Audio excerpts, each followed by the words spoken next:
হ্যাঁ guys, welcome back to my channel.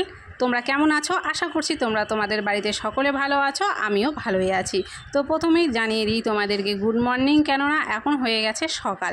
আর সকালবেলা ঘুম থেকে উঠেই প্রথমে আমি দেখো এখানে সবজি কাটতে বসে পড়েছি। আর আমি কাটছি এগুলো মিষ্টি কুমড়োর ডাঁটা। তো কালকে মা এসেছিলো, মা এনেছিল মায়ের বাড়ির গাছের ডাঁটা এগুলো। তো ভাবলো আমার জন্য কেটে এনেছে। তো বাড়ির গাছের এগুলো খেতে কিন্তু দেখবে খুব ভালো লাগে। বাজারে যেগুলো কিনতে পাওয়া যায় সেগুলো দেখবে বেশিরভাগ কিন্তু সার মেশানো থাকে বা কোনো না কোনো রকম কীটনাশক মেশানো থাকে, কিন্তু এটা একদম বাড়ির গাছের, আর এটাতে কোনো রকমের কোনো প্রকার সার মেশানো নেই।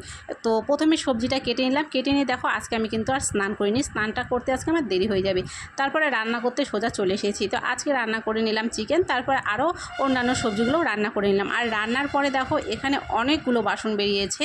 তো প্রথমে ভাবলাম যে বাসনগুলোকে এখানে মেজে কমিয়ে দিই, কারণ রান্নার পরে অনেকগুলো বাসন বেরোয়, তারপরে দেখবে খাওয়ার পরে কতগুলো বাসন বেরোয়। তো একসঙ্গে অনেকগুলো বাসন হয়ে যায়, তো একসঙ্গে মাজতে না খুবই একটু বিরক্ত লাগে।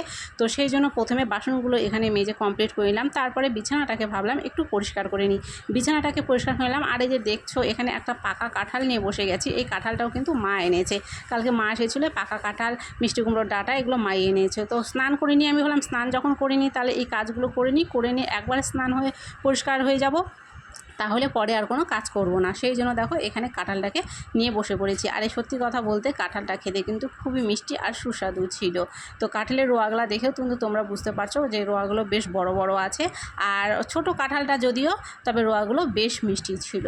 তারপরে এখানে দেখো কাঁঠালটা আমি সবটুকু আগে ভেঙে নিলাম। ভেঙে নেওয়ার পরে বাইরে অনেকগুলো গরু বাঁধা ছিল, কার গরু বাঁধা ছিল জানা নেই। তো বাইরে ঘাস খাওয়ার জন্য গরু কে যেন বেঁধে দিয়ে গেছিলো। তো ভাবলাম আমি কাঁঠালের এই খোসাটাকে গরুটাকে খেতে দিয়ে দিই। তো গরুটা আমার হাতে খোসা থেকে সামনের দিকে এগিয়ে আসছিলো। যাই হোক, আমি তো ভয়ই পেয়ে গেলাম। তারপরে ওকে ছুঁড়ে দিলাম, ও এটা খেয়ে নিল। তারপরে দেখো একদম কাজকর্ম সেরে এখানে স্নান করে একদম ফ্রেশ হয়ে উঠে গেলাম। তো আজকের মতো এতটুকুই, বাই।